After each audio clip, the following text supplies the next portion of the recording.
Chapitre 18. Vais-je rater le fun? Non! Une fois que le petit monstre du porno est mort, votre corps arrête de demander de la dopamine et le toboggan aquatique du porno commence à s'effacer à cause du manque de lubrification. Le lavage de cerveau restant disparaîtra assez rapidement. Non seulement allez-vous vous sentir mieux physiquement et mentalement pour affronter le stress et les difficultés, mais vous allez également apprécier beaucoup plus les bons moments. Il y a seulement un danger, l'influence de ceux qui utilisent toujours le sexe comme plaisir et béquille. Souvent, dans nos vies, l'herbe est plus verte chez le voisin. Pourquoi dans le cas du porn, avec les désavantages énormes comparés aux avantages illusoires, l'ex-consommateur a tendance à envier ceux utilisant le sexe et la pornographie comme béquille? Avec tout ce lavage de cerveau dès l'enfance, il est facilement compréhensible que nous soyons tombés dans un piège. Pourquoi alors, après s'être rendu compte que le porno était un jeu truqué, et après avoir réussi à rejeter l'addiction, nous retombons dans le même piège?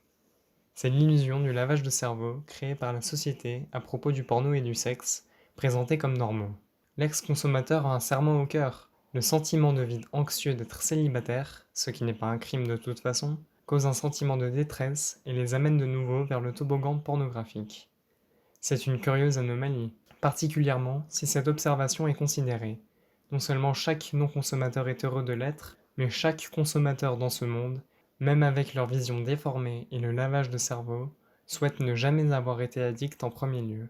Donc, pourquoi certains ex-consommateurs les envient? 1. Juste un coup d'œil. Rappelez-vous, ça n'existe pas. Arrêtez de voir l'action isolée et essayez de la regarder du point de vue du consommateur de porno. Vous les enviez peut-être, mais ils ne sont pas fiers de leurs actions et vous envient. Si vous pouviez voir un consommateur dans l'action, ce serait le boost le plus puissant pour vous aider à arrêter. Remarquez la rapidité avec laquelle ils ouvrent et naviguent leurs onglets. En passant d'une section à l'autre, rapidement ennuyés d'un clip et courant au travers de la pléthore de genres disponibles, cherchant à tout prix la nouveauté, le choc et l'anxiété. Remarquez particulièrement à quel point ces comportements paraissent automatiques.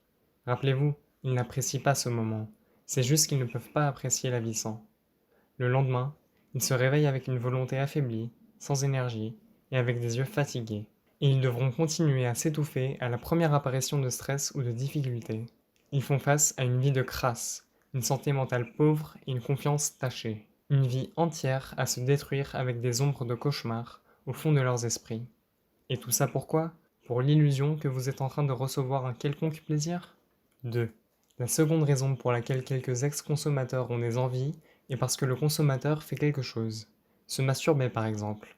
Et l'ex-consommateur ne le fait pas, donc il se sent privé de quelque chose.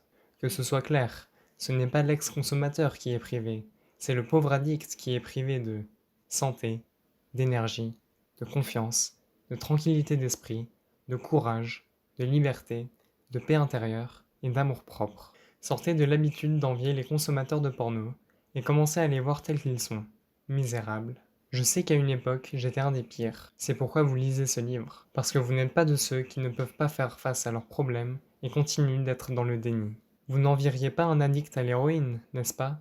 Comme toutes les addictions, la vôtre ne deviendra pas meilleure avec le temps. Chaque année, elle devient de pire en pire. Si vous n'appréciez pas le fait d'être un consommateur aujourd'hui, vous l'apprécierez encore moins demain.